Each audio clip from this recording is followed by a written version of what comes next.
قاری محمد طیب قاسمی کے YouTube channel کو سبسکرائب کیجیے اور امن کے پیغام کو پھیلانے میں ہماری مدد کیجیے اور نیچے دیے گئے ہوئے بیل آئیکن کو کلک کریں تاکہ ہر آنے والی نئی ویڈیو آپ کو الحمد لله نحمده ونستعينه ونستغفره ونؤمن به ونتوكل عليه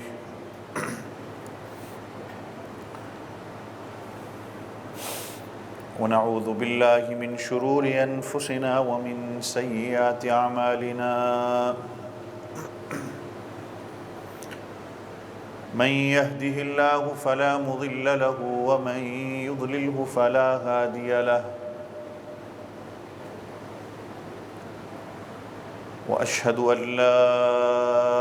إله إلا الله وحده لا شريك له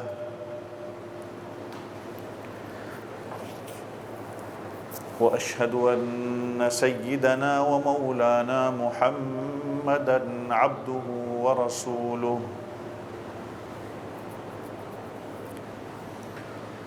صلى الله عليه وعلى آله وأصحابه وبارك وسلم تسليما كثيرا كثيرا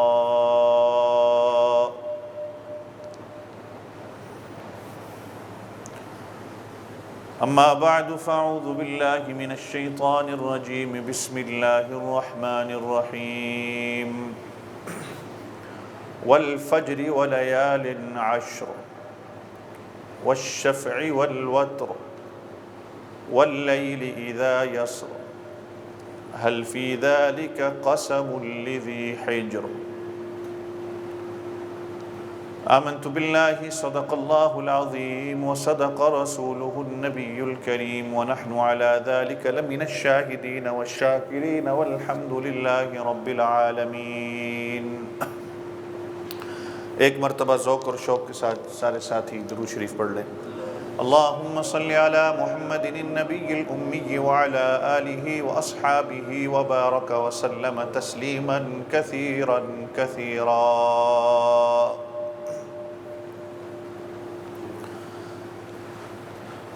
تمام تعریفیں اللہ رب العزت کے لیے جو میرا آپ سب کا کل جہاں کا پروردگار ہے۔ بے شمار بے حساب لا تعداد درود و سلام امام الانبیاء فخر دو عالم سید کائنات حضرت محمد الرسول اللہ صلی اللہ علیہ وسلم کی ذات اقدس پر، آپ کے گھر والوں پر، آپ کی اولادوں پر اور آپ کے تمام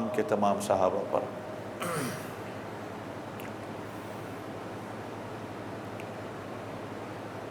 ذوالحجہ کا بابرکت و فضیلت والا مہینہ اللہ رب العزت کے فضل و کرم سے شروع ہو چکا ہے۔ دعا کرا کریں کہ اس کی جتنے فیوض و برکات ہیں اللہ تعالی ہم سب کو حاصل کرنے کی توفیق عطا فرمائے۔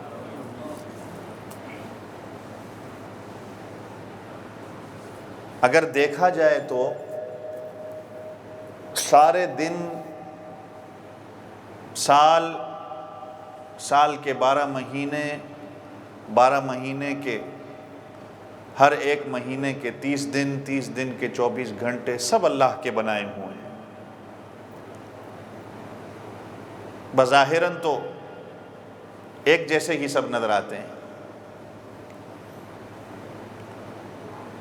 کہ صبح کے وقت سورج کا طلوع ہونا ہوتا ہے، شام کے وقت سورج کا غروب ہونا ہوتا ہے، اندھیرا آتا ہے، روشنی آتی ہے۔ پورا سال ظاہری طور پہ ایک جیسا ہی لگتا ہے، ہر دن ایک جیسا ہوتا ہے، لیکن جس دن کو، جس مہینے کو اللہ رب العزت اپنی طرف منسوب کر دیتے ہیں کہ یہ میرے مہینے ہیں،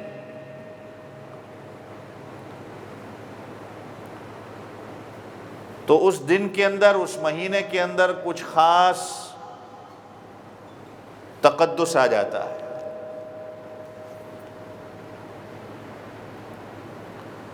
تو اسی طرح یہ ذوالحجہ کا جو مہینہ ہے یہ منفرد خصوصیت اس کے اندر پائی جاتی ہے، خاص ایک مہینہ ہے، رحمتوں والا مہینہ ہے، بابرکت مہینہ ہے، بلکہ یوں کہا جائے کہ وقتاً فوقتاً اللہ کوئی نہ کوئی دن ایسا رکھتے ہی اس لیے ہیں کہ میرا بندہ میری طرف لوٹ آئے۔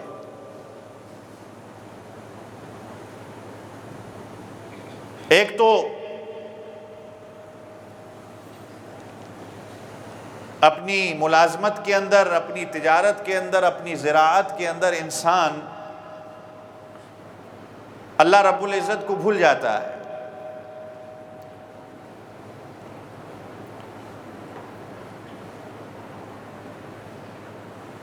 دنیا کی محنت کے اندر انسان بعض اوقات یا گھر بار میں بیوی بچوں کے ساتھ بعض اوقات اللہ کے احکامات کے اندر سستی اور کوتاہی جب آ جاتی ہے تو یہ اسی کی طرف اللہ متوجہ کرنے کے لیے یہ مخصوص دن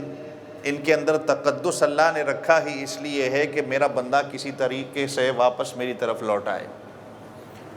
اور قرآن بھی اس کی گواہی دیتا ہے کہ وَمَا خَلَقْتُ الْجِنَّ وَالْإِنسَ إِلَّا لِيَعْبُدُونَ، ہم نے انسانوں کو اور جنوں کو پیدا کیا ہی اس لیے ہے کہ وہ میری عبادت کریں۔ تو وقتاً فوقتاً کبھی محرم کا مہینہ، کبھی شعبان کا مہینہ، کبھی رمضان کا مہینہ، پھر شوال کا مہینہ، بظاہراً تو سارے نظر ایک جیسے آتے ہیں۔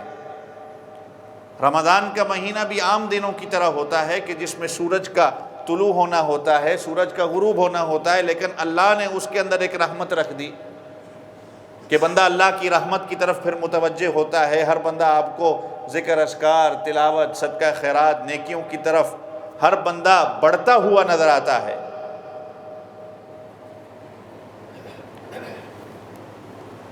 تاکہ بندہ اللہ کی رحمت سے بھی دور نہ ہو، اور ایک ریمائنڈر اس کو دیا جائے کہ بھائی تمہارا دنیا میں آنے کا کچھ مقصد ہے۔ مقصد تمہارا پیسہ کمانا نہیں ہے، مقصد تمہارا دنیا کے پیچھے محنت کرنا نہیں ہے، مقصد تمہارا کچھ اور ہے۔ جس مقصد سے تم دور چلے گئے ہو اس مقصد کی طرف واپس آ جاؤ۔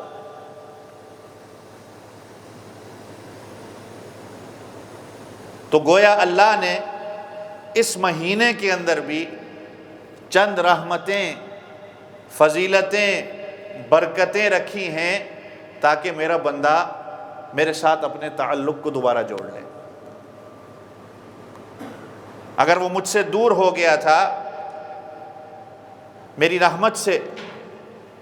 ہم جو اکثر و بیشتر کہتے ہیں نا کہ اللہ کی رحمت والا مہینہ، جیسے رمضان کے بارے میں کہتے ہیں کہ رحمت والا مہینہ، یہ غلط ہے۔ رحمت اللہ کی ختم کبھی نہیں ہوتی، میں اور آپ رحمت سے دور ہو جاتے ہیں۔ اللہ کی رحمت اسی طرح برستی ہے۔ تو یہ ذوالحجہ کا مہینہ جو اشہر حرم میں سے بھی ہے، جس کا اللہ قرآن میں کہتے ہیں کہ ہم نے 4 مہینے حرمت والے بنائے، عظمت والے جو مہینے، ان میں ایک یہ مہینہ ذوالحجہ کا ہے جو آج شروع ہو گیا ہے۔ اور اللہ نے اس کو اپنی طرف منسوب کر دیا، اس کے اندر کچھ عبادتیں ایسی رکھ دی جو اسی مہینے کے ساتھ منسوب ہیں، اسی کے ساتھ منسلک ہیں، کہ انسان کس طرح اللہ کی رحمت کا کچھ حصہ حاصل کر لے۔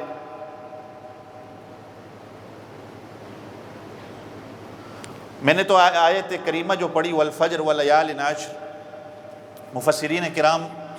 اکثر و بیشتر تو یہ کہتے ہیں کہ یہ اللہ جو قسم کھا رہے ہیں، ویسے تو اللہ کو قسم کھانے کی ضرورت نہیں ہے، لیکن مجھے اور آپ کو متوجہ کرنے کے لیے یہ جو اللہ ولیال عشر، یہ جو 10 راتوں کی قسم، اکثر مفسرین یہ کہتے ہیں کہ یہ ذوالحجہ کے ہی پہلے 10 دن ہیں۔ بعض مفسرین کرام نے اس کو رمضان کے آخری 10 دن بھی کہا ہے، لیکن زیادہ تر کا قول یہی ہے کہ یہ پہلے ذوالحجہ کے 10 دن ہیں جس کی اللہ قسم کھا رہے ہیں، اس کی فضیلت بتا رہے ہیں۔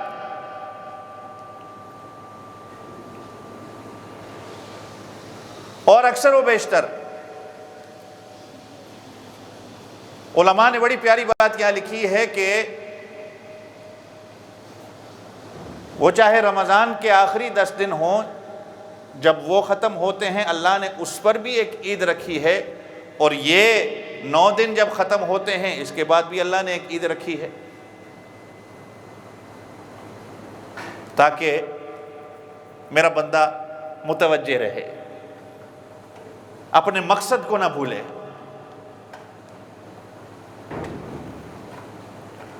اور اکثر و بیشتر علماء یہ کہتے ہیں کہ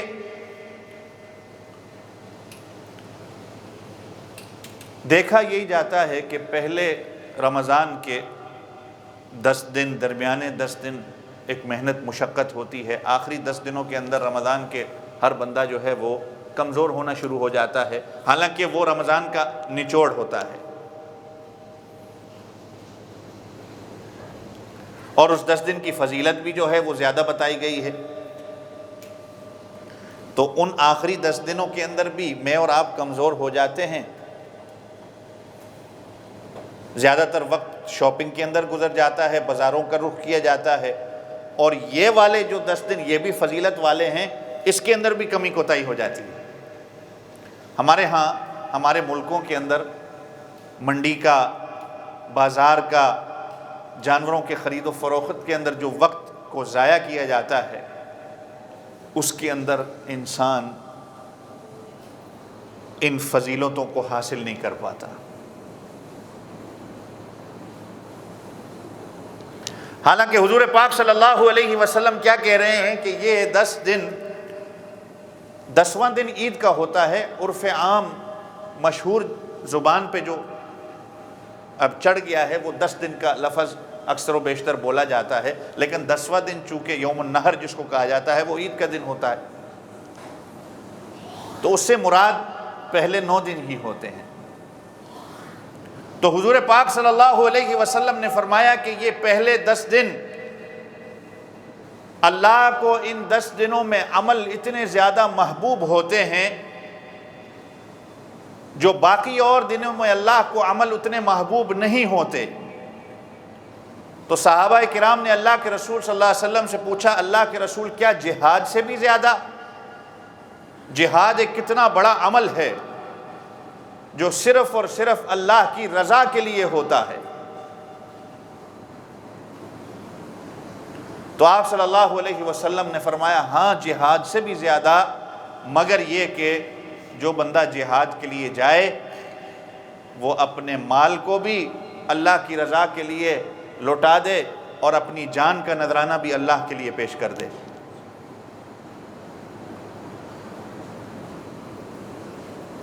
یعنی جو بندہ شہید ہو جائے۔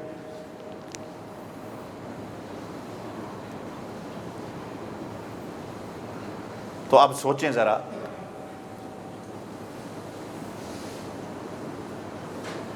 کہ میرے اور آپ کے لیے یہ کتنے قیمتی دن ہیں۔ اس میں تسبیح ہے،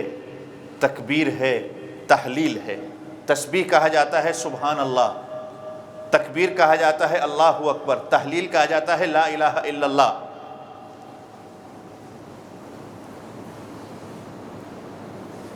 اللہ اکبر لا الہ الا اللہ اللہ اکبر وللہ الحمد۔ یہ صرف عید کے دن کے لیے نہیں ہے،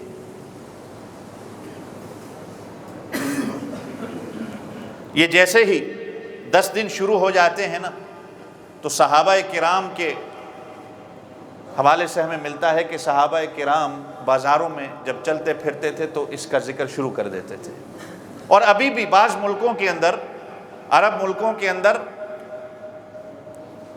یہ سنت کہیں نہ کہیں کسی نہ کسی طریقے سے باقی ہے۔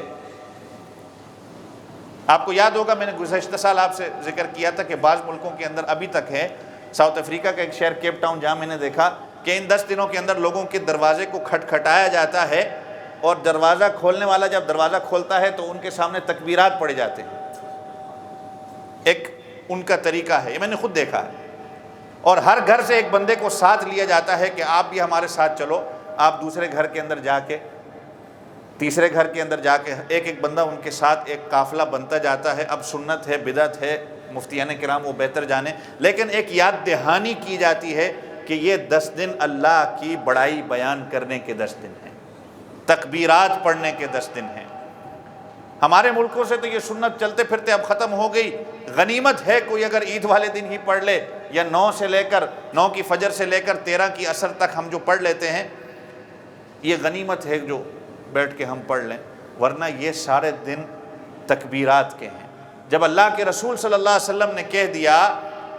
کہ اللہ کو عمل ان 10 دنوں میں اتنے محبوب ہیں، تو اس میں انسان جتنی تکبیرات، جتنی تحلیل، جتنی تسبیحات پڑھ سکے، تو یہ تو اللہ کو اتنے زیادہ محبوب ہوں گے۔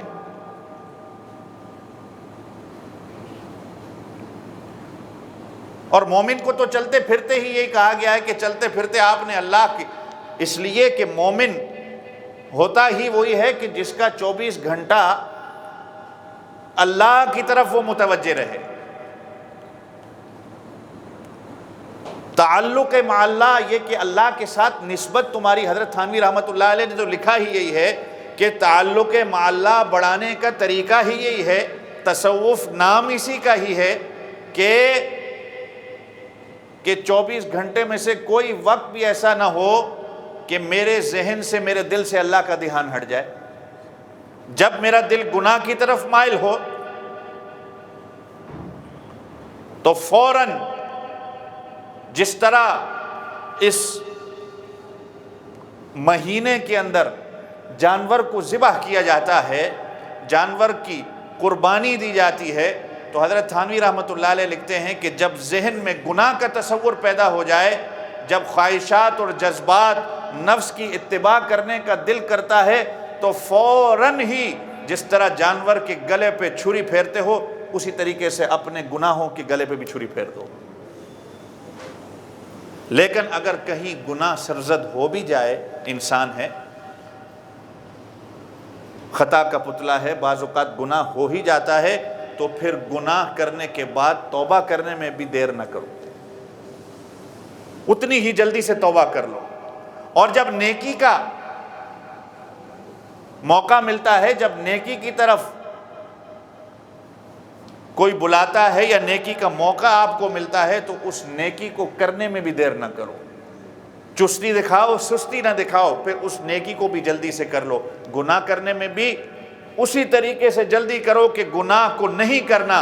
اور اگر ہو جاتا ہے تو پھر توبہ کرنے میں بھی دیر نہ کرو۔ یہی نام ہے تعلق مع اللہ کا، اسی کا نام تصوف ہے، کہ دل سے اللہ کا دھیان ختم نہ ہو۔ تو یہ تکبیرات، یہ دن کہ قدم قدم پہ آپ کو یہ بتایا جا رہا ہے کہ چلتے پھرتے اپنے دل کے اندر سے میل، کچیل، کدورت، بغض، حسد، ساری چیزوں کو ختم کر کے اپنا تعلق اللہ کے ساتھ بنا لو۔ نسبت اس مہینے کی اللہ کے ساتھ ہے کہ یہ اللہ کو اعمال زیادہ محبوب اس 10 دنوں کے ہیں، تو اتنی ہی جلدی سے نیکی کرنے میں جلدی کر لو، تکبیرات کا عمل شروع کر دو، تاکہ آپ کے نامہ اعمال میں نیکیاں لکھ دی جائیں۔ اور پھر اللہ کے رسول صلی اللہ علیہ وسلم نے فرمایا کہ یہ عبادت اللہ کو ان 10 دنوں میں اتنی زیادہ محبوب ہوتی ہے کہ گویا کہ ایک دن کی عبادت یا ایک دن کا روزہ جو ان ذوالحجہ کے 10 دنوں میں رکھتا ہے، اس ایک دن کے روزے کے بدلے میں اس کو 1 سال کے روزے کا ثواب دیا جاتا ہے۔ اور ایک رات کی عبادت ذوالحجہ کے ان 10 دنوں میں جو ایک رات کی عبادت کرتا ہے، گویا کہ اس کو لیلۃ القدر کی رات کا ثواب نصیب ہوتا ہے۔ تو اللہ نے نسبت اس کو دیکھو کس کے ساتھ جوڑ دیا. اور خاص کر کے عرفہ کا جو غیر حاجی کے لیے 9 ذی الحجہ کا روزہ، وہ تو اللہ کے رسول صلی اللہ علیہ وسلم نے فرمایا کہ یہ اس سال اور آئندہ آنے والے سال کے گناہوں کا کفارہ بن جاتا ہے. زور سے سبحان اللہ کہتے ہیں. اللہ سے دعا مانگیں کہ اللہ آپ کو یہ روزہ رکھنے کی توفیق بھی دے دے. اگر کوئی 9 دنوں کا روزہ رکھ سکتا ہے تو کیا ہی بات ہو جائے گی، لیکن اگر 9 کے نہیں رکھ سکتا تو کم سے کم یہ یہاں جو ہمارا ہفتے کا دن بنتا ہے 9 ذی الحجہ کا، اس دن کا روزہ وہ رکھ لے، تاکہ نسبت اس کی ایک اس مہینے کے ساتھ بھی ہو جائے گی، اللہ کے ساتھ اس کی ایک نسبت ہو جائے گی، اور حضور پاک صلی اللہ علیہ وسلم کے فرمان کے مطابق اللہ سے وہ اپنی بخشش کا سامان بھی پیدا کر لے گا.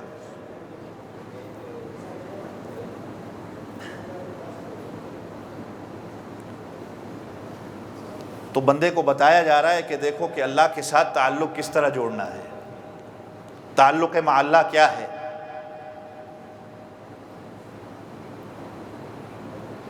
کہ اور خاصیت اس مہینے کی یہ رکھ دی جو اور کسی مہینے کے اندر نہیں ہے. حج بھی اسی مہینے کے ساتھ اس کو نسبت ہے، قربانی کو بھی اسی مہینے کے ساتھ نسبت ہے. ایام تشریق کے جو دن ہیں 9 کی فجر سے لے کر 13 کی عصر تک جو ہمیں آواز و بلند نماز کے بعد ایک مرتبہ تکبیر کا کہا گیا، یہ سارے اسی کے ساتھ منسلک ہیں. اور جیسے میں نے شروع میں کہا کہ بظاہراً دن سارے ایک جیسے ہوتے ہیں، جب نسبت اللہ کے ساتھ جڑ جاتی ہے، اللہ اپنی طرف جب منسوب کر دیتے ہیں تو ایک تقدس آ جاتا ہے. آج کے دن آپ چلے جاؤ، آپ کہو کہ میں آج کے دن عرفہ کے دن پورا کا پورا دن میں وہاں کھڑا ہو جاؤں، آپ کو ثواب نہیں ملے گا. آپ کہیں کہ ذوالقعدہ کی آخری دن میں نماز کے بعد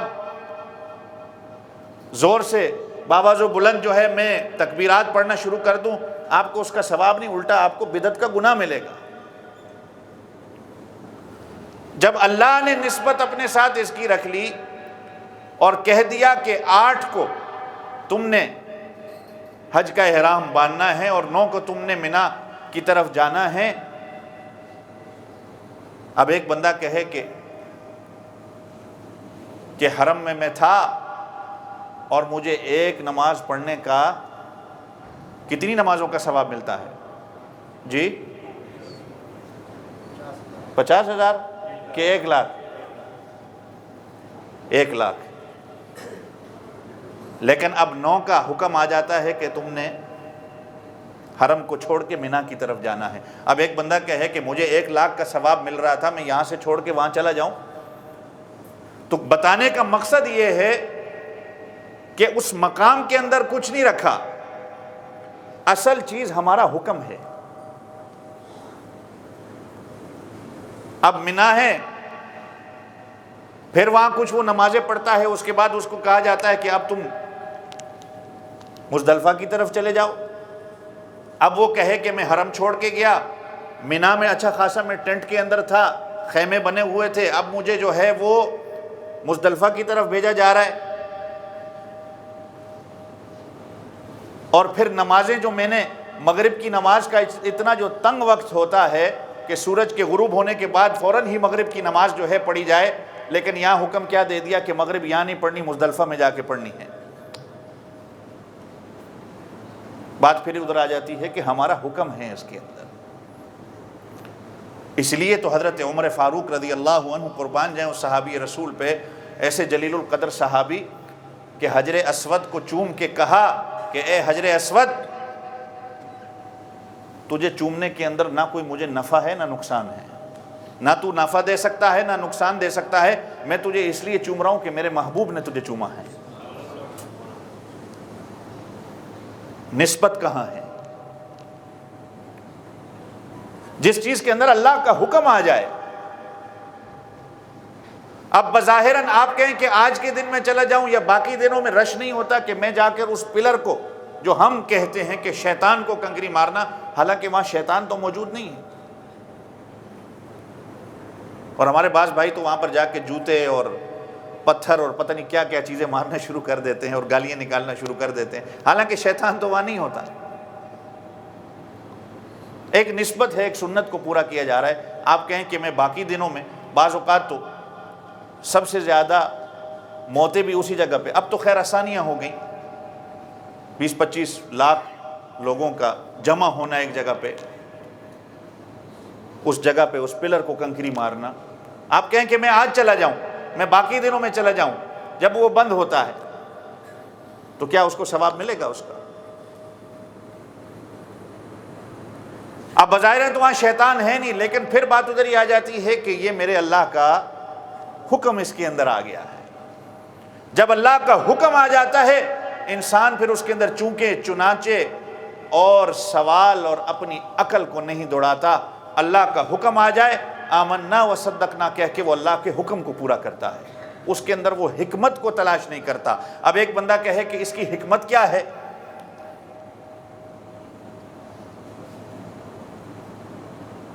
اب یہ جو مستحب عمل ہے کہ جس نے قربانی کا ارادہ رکھنا ہے وہ اپنے ناخن کو نہ کاٹے، وہ اپنے بال کو نہ، یہ ایک مستحب عمل ہے، کوئی کرتا ہے تو بہت اچھا ہے، نہیں کرتا تو گناہ نہیں ہے، یہ مسئلہ یاد رکھنا، اس کے اندر گناہ نہیں ہے۔ لیکن میں یہ اکثر و بیشتر کہتا ہوں، اس کا مطلب یہ بھی نہیں ہے کہ داڑھی کو کچھ دنوں کے لیے چھوڑ دیا جائے۔ کچھ کرتے ہیں نا ہمارے بھائی ایسے، داڑھی کو کچھ عرصے کے لیے چھوڑ دیا جاتا ہے اور پھر جب ذبح کرنے والا دن آ جاتا ہے قربانی کا، تو جہاں جانور کے گلے پہ چھری پھرتی ہے وہاں ہمارے منہ پہ بھی بلڈ چل پڑتی ہے۔ اور یہ میں کئی مرتبہ مسئلہ بتا چکا ہوں، داڑھی جو ہم کہتے ہیں نا کہ سنت ہے، سنت ہے، داڑھی سنت نہیں، داڑھی کا رکھنا واجب ہے۔ آپ مفتیان کرام سے پوچھ لیں، مسئلہ واجب ہے، سنت نہیں ہے۔ تو خیر مستحب عمل ہے کہ جو قربانی کا ارادہ رکھتا ہے کہ وہ اپنے ناخن کو اور اپنے بال کو نہ کاٹے۔ اب بعض علماء کرام نے اس کی مشابہت ہی بتا دی گئی ہے کہ اس کی حکمت یہی ہے کہ جو لوگ حج پہ گئے ہوئے ہیں، چونکہ جب وہ احرام باندھ لیتے ہیں تو کچھ پابندیاں ان کے اوپر عائد ہو جاتی ہیں، تو وہ جو میں اور آپ نہ جا سکے، دعا کریں اللہ تعالی ہمیں حج نصیب فرمائے۔ ہمارا اس دفعہ بالکل ارادہ تھا جانے کا، لیکن اللہ کو ہمیں نصیب نہ ہوا۔ اللہ نے جو ہمارے نصیب میں لکھا ہے انشاءاللہ زندگی رہی تو پھر کبھی ہو جائے گا۔ تو یہ جو نہیں گئے، ان کی بھی ان کے ساتھ تھوڑی سی مشابہت ہو جائے، تھوڑی سی اس رحمت کا قطرہ ان کو بھی مل جائے۔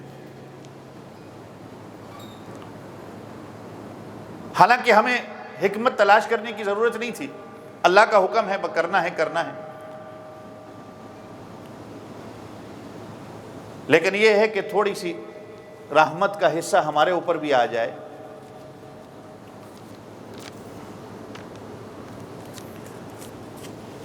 تو اس کو حضرت تھانوی رحمۃ اللہ علیہ کے خلیفہ تھے خواجہ عزیز الحسن مجذوب رحمۃ اللہ علیہ، انہوں نے بڑے پیارے شعر کے اندر اس کا انداز بیان کر دیا کہ الہی تیرے محبوب کی شباہت لے کے آیا ہوں،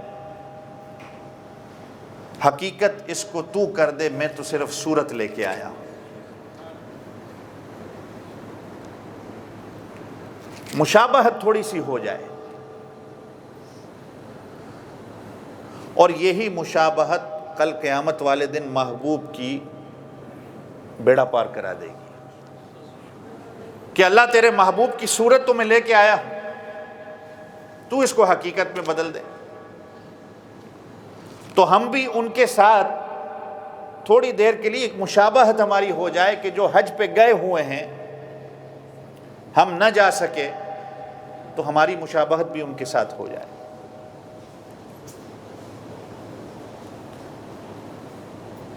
اور تاکہ ہم بھی اس کی رحمت کا حصہ تھوڑا سا پا لیں۔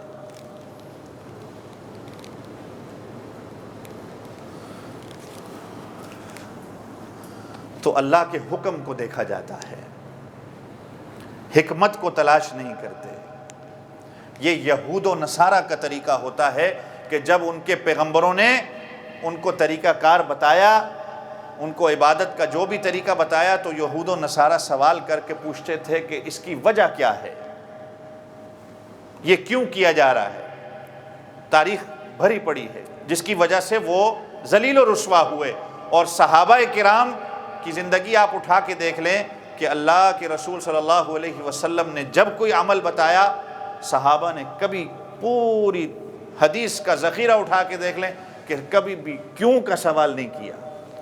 آپ صلی اللہ علیہ وسلم نے جب کچھ پوچھا تو اتنا کہہ دیتے تھے کہ اللہ و رسول عالم، کہ اللہ اور اس کا رسول بہتر جانتا ہے۔ آپ صلی اللہ علیہ وسلم پھر اس کی فضیلت بتا دیتے تھے، لیکن صحابہ نے کبھی کیوں کا سوال نہیں کیا۔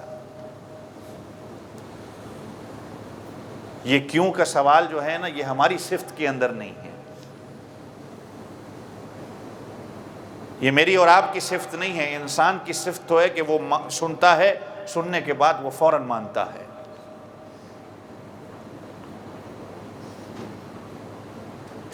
اور بعض اوقات اگر اس سے کہیں غلطی ہو بھی جاتی ہے تو پھر میری آپ کی صفت یہ ہے کہ ربنا ظلمنا انفسنا وان لم تغفر لنا وترحمنا لنکونن من الخاسرین۔ وہ پھر شیطان کی طرح ہٹ دھرمی نہیں دکھاتا اور اپنی غلطی پہ اکڑ کے نہیں کھڑا ہو جاتا۔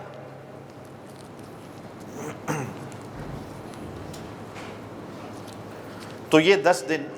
یہ فضیلت کے 10 دن ہیں، یہ عبادت والے 10 دن ہیں،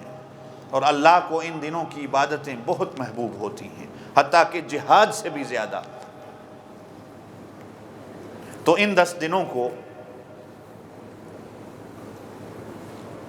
بنانا ہے تکبیر کے ساتھ، تحلیل کے ساتھ اور تسبیح کے ساتھ، چلتے پھرتے۔ اس سے یہ ہوتا ہے کہ آپ کا ذہن بنتا ہے، گناہ سے آپ دور ہو جاتے ہیں۔ جب انسان کی زبان پہ اللہ کا ذکر ہو، دل میں اللہ کا خیال ہو، انسان گناہوں سے بچ جاتا ہے۔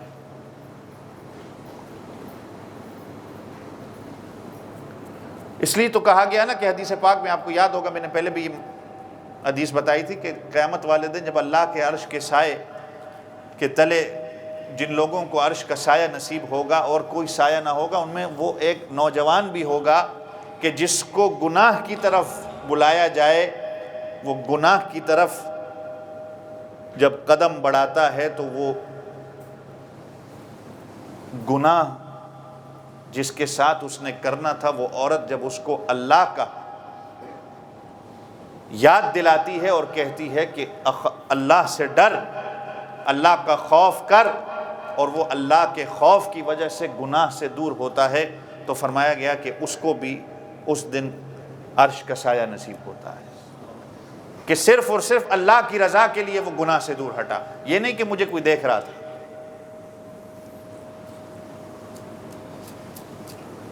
تو خیر یہ 10 دن یہ آپ کی ٹریننگ ہے، قربانی سمجھ میں آ جائے، مقصد سمجھ میں آ جائے، ریاکاری سے انسان بچ جائے۔ اس لیے تو جب قربان کرنے کا وقت ہوتا تو حضور پاک صلی اللہ علیہ وسلم کی سنت تھی کہ قربانی کے وقت آپ صلی اللہ علیہ وسلم جانور کو ذبح کرتے وقت ایک تو تکبیرات کا پڑھنا، اور ایک سنت حضور پاک صلی اللہ علیہ وسلم سے جو ثابت ملتی ہے کہ آپ صلی اللہ علیہ وسلم پڑھتے تھے ان صلاتی و نسکی و محیای و مماتی للہ رب العالمین، میری نماز، میری قربانی، میرا جینا، میرا مرنا، سب کچھ اللہ کے لیے ہے جو تمام جہانوں کا رب ہے۔ آج ہمارے ملکوں کے اندر قربانی کے وقت بسم اللہ اللہ اکبر پڑھی جائے تو بھی بڑی بات ہے، چہ جائے یہ سنت کو پورا کیا جائے۔ بعض اوقات تو وہ جانور کو مارنے میں ایسا وقت گزرتا ہے یا اس کو پکڑنے میں ایسا وقت گزر جاتا ہے، ویڈیو بنانے میں ایسا وقت گزر جاتا ہے، تو اکثر و بیشتر جو کسائی ہوتے ہیں وہ تو بسم اللہ بیچارے ہی پڑھنا بھول جاتے ہیں۔ چہ جائے سنت کو پورا کیا جائے تاکہ دل کے اندر ریاکاری نہ رہے، یہ نماز میری، فرمایا گیا نا کہ نماز جس نے دکھلاوے کے لیے پڑھی اس نے اللہ کے ساتھ شرک کیا۔ ریاکاری چھوٹا شرک ہے، نماز کسی کو دکھانے کے لیے جو پڑھتا ہے اس نے شرک کیا۔ قربانی یہ چھوٹی قربانی ہے، یہ قربانی آپ کو بڑی قربانی سکھا رہی ہے کہ جس طرح میں اس جانور کے گلے پہ چھری پھیر رہا ہوں، آنے والے وقت کے اندر میں اللہ کے حکموں کے مطابق زندگی گزاروں، ہر گناہ کو، ہر خواہشات کو، نفس کی اتباع کو بھی میں اسی طرح چھری پھیروں۔ میرے دل کے اندر جو حسد ہے، بغض ہے، کینہ ہے، اس کے اندر بھی اسی طرح چھری پھر جائے، اس کو بھی میں ذبح کر لوں۔ اور قربانی میں سیکھوں کہ قربانی ہے کیا، صرف جانور کی نہیں، مال، جان، وقت، ہر چیز کی قربانی۔ اللہ کے لیے جب قربانی دینے کا وقت آتا ہے تو انسان قربانی دینے کے لیے تیار ہو۔ مجھے اور آپ کو تو جانور کا ذبح کرنے کا کہا گیا، حضرت ابراہیم علیہ السلام کو تو صرف خواب میں دکھایا گیا تھا کہ اپنی اولاد کو ذبح کر رہے ہیں، خواب میں۔ اگر وحی، انبیاء کے تو خواب بھی وحی ہوتے ہیں، لیکن اگر وحی کے ذریعے حضرت ابراہیم علیہ السلام کو بتایا جاتا تو وہ ایک اور چیز ہوتی۔ لیکن خواب کے ذریعے بزرگان دین لکھتے ہیں کہ اگر ہمیں اس طرح کا خواب آ جائے تو ہم تو اس کے اندر تعویل کرنا شروع کر دیں گے۔ لیکن وہ نبی خلیل اللہ بیٹا بھی جس نے نبی بننا ہے، نبی ابن نبی، انہوں نے بھی پھر آگے کہا افعل ما تؤمر ستجدنی انشاءاللہ من الصابرین، جو آپ کو حکم دیا گیا ہے اس کو پورا کر دیں، انشاءاللہ آپ مجھے صبر کرنے والوں میں سے پائیں گے۔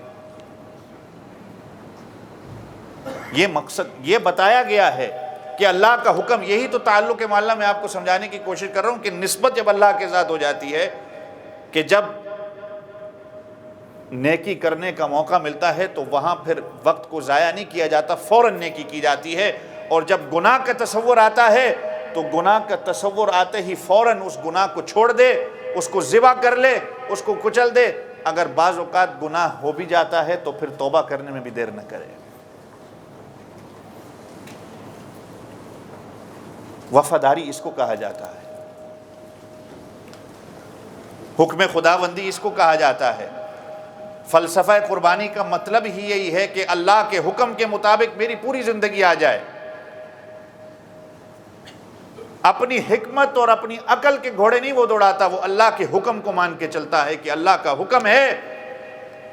تو بات ختم ہو گئی۔ اس لیے تو حضرت علی رضی اللہ عنہ نے کہا تھا کہ یہ دین عقل کے تابع نہیں ہیں، یہ اللہ کے حکم، اللہ کے اور اس کے رسول کی اطاعت کا نام ہے۔ اگر دین عقل کے تابع ہوتا تو خفین پہ موزوں، جو چمڑے کا موزہ ہوتا ہے اس پہ جب مسح کیا جاتا ہے، اگر یہ عقل کے تابع ہوتا تو پھر مسح اوپر کی طرف سے نہیں کیا جاتا، نیچے کی طرف سے کیا جاتا، کیونکہ گندگی تو نیچے ہوتی ہے۔ لیکن پتہ نہیں آپ کو تو اس کا مسئلہ، اگر آپ نے کبھی یہ عمل کیا ہے، خفین جو چمڑے کے موزے ہوتے ہیں اس کا جو مسح کرنے کا فقہ میں مسئلہ ہے کہ اوپر کی طرف اس کو مسح کیا جاتا ہے، نیچے کی طرف نہیں، گندگی تو نیچے ہے۔ تو علی رضی اللہ عنہ مولا کائنات فرماتے تھے کہ یہ عقل کے تابع دین نہیں ہے، اس لیے اگر عقل کے تابع ہوتا تو پھر ہم نیچے کی طرف کرتے ہیں۔ دین نام ہے اللہ اور اس کے رسول۔ اسلام کا تو مطلب ہی یہی ہے کہ اپنے آپ کو سرنڈر کر دینا، سر تسلیم خم کرنا، جہاں اللہ اور اس کے رسول کا حکم آ جائے وہاں پھر چون چراغ اور عورت کسی کی بات کو نہیں دیکھا جاتا۔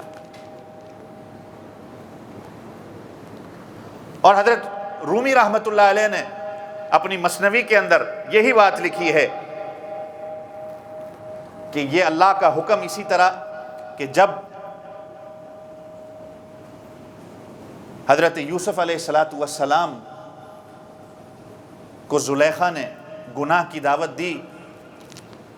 تو لولا ارآ برہان ربی، حضرت یوسف علیہ السلام کے ذہن میں فوراً اللہ رب العزت کا خیال آ گیا کہ میرا رب مجھے دیکھ رہا ہے۔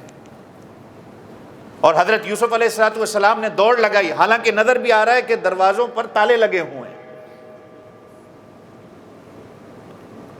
لیکن قربان جائیں جب حضرت یوسف علیہ السلام دوڑ لگاتے ہیں تو تالے خود بخود ٹوٹ جاتے ہیں۔ تو حضرت رومی رحمۃ اللہ علیہ نے لکھا ہے کہ جب گناہ سے اسی طرح بھاگو گے تو اللہ کی رحمت بھی تمہاری طرف ایسے ہی متوجہ ہوگی،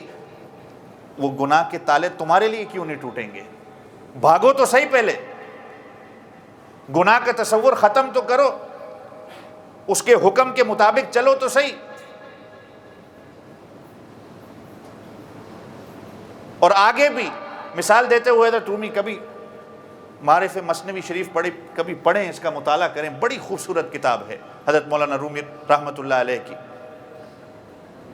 بہت مشہور کتاب ہے۔ پتہ نہیں آپ کوئی بیٹھا ہو اگر کسی نے کبھی اس کا ذکر سنا بھی ہو۔ واقعات ہیں اور واقعات سے سبق جو حاصل ہوتے ہیں وہ ہیں۔ محمود و ایاز، بادشاہ محمود غزنوی کا واقعہ، اور ان کے دربار میں جو ایاز تھا اس کا واقعہ بھی لکھے وہ یہی بات کرتے ہیں کہ بادشاہ محمود کے پاس ایک قیمتی ہیرا جس کی کوئی قیمت نہیں لگا سکتا تھا، جب اس نے اپنے سارے درباریوں کو دیا کہ اس کو توڑو، تو ہر درباری یہ کہتا تھا، اس کے منسٹر سارے یہ کہتے تھے کہ بادشاہ یہ تو بڑا قیمتی ہیرا ہے، اس کو کیوں توڑیں؟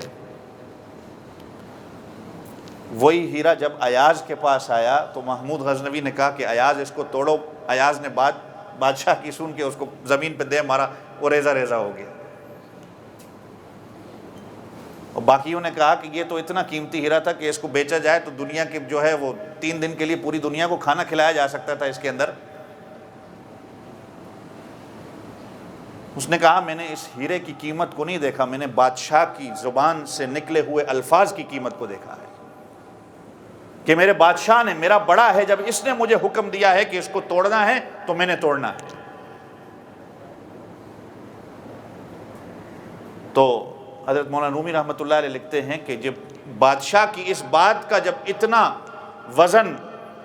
رکھا اور خیال رکھا اس نے، محمود نے، تو مجھے اور آپ کو بادشاہ کے حکم کی تابعداری کس طرح کرنی ہوگی؟ ہم تو اس کے اندر چون چنا کے اور یہ اور وہ اور مگر اور اگر کرتے ہیں۔ جس طرح محمود نے اپنے بادشاہ کی بات کو مانا، اللہ رب العزت کا جب حکم آ جاتا ہے تو انسان کی صفت وہی ہوتی ہے کہ وہی ہوتی ہے کہ انسان اللہ کے حکم کو سامنے رکھتا ہے۔ اور یہی ہے کہ بظاہراً تو اللہ نے ان دنوں کے عام دنوں سے، کہ جس طرح عام دن ہیں اللہ نے یہ دن بھی ویسے ہی بنائے ہیں، لیکن اللہ نے اس کے اندر میرے اور آپ کے لیے کچھ تقدس رکھ دیا، کچھ برکات رکھ دی کہ یہ 10 دن جو ہیں برکت کے ہیں، رحمت کے ہیں۔ جس نے روزہ رکھا گویا اس نے پورے سال کا روزہ رکھا، جو رات کو عبادت میں کھڑا ہوا گویا اس کو لیلۃ القدر کی رات نصیب ہو گئی۔ متوجہ کرنا ہے کہ یہ میری طرف بندہ آ جائے، قرب حاصل ہو جائے۔ اور یہ قربانی کے جو پہلے 3 لفظ ہیں قاف را با، یہ تو ہے ہی قرب کے۔ اللہ کا قرب حاصل جب کرنا ہونا تو پھر مال جان ہر چیز کی قربانی دینی پڑتی ہے، وقت کی قربانی دینی پڑتی ہے، جس طرح یہ ہمارے تبلیغی جماعت والے دے رہے ہیں۔ مال دینا ہوتا ہے تو مال کی بھی قربانی دینی پڑتی ہے۔ اکثر و بیشتر ہم لوگ جو ہے وہ رمضان کے آخری 10 دنوں میں جو محنت اور مشقت کرتے ہیں، اور ہونی بھی چاہیے، وہ ان پہلے 10 دنوں میں اکثر و بیشتر نظر نہیں آتی۔ تو یہ بھی 10 دن نماز ہے، نوافل ہیں، عبادت ہے، تسبیح ہے، تکبیر ہے، اللہ کے راستے میں خرچ کرنا ہے، روزہ رکھنا ہے۔ جس طرح بزرگان دین نے لکھا ہے نا کہ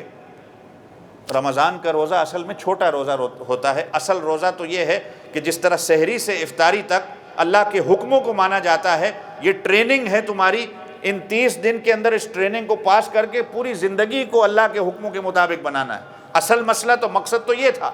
لعلکم تتقون، جہاں رمضان کی بات آتی ہے کہ یہ چھوٹا روزہ ہے۔ بڑا روزہ یہ ہے کہ جس طرح سحری سے افطاری تک گناہوں سے بچے، معمولات کیے، موت تک اسی طرح رہنا ہے۔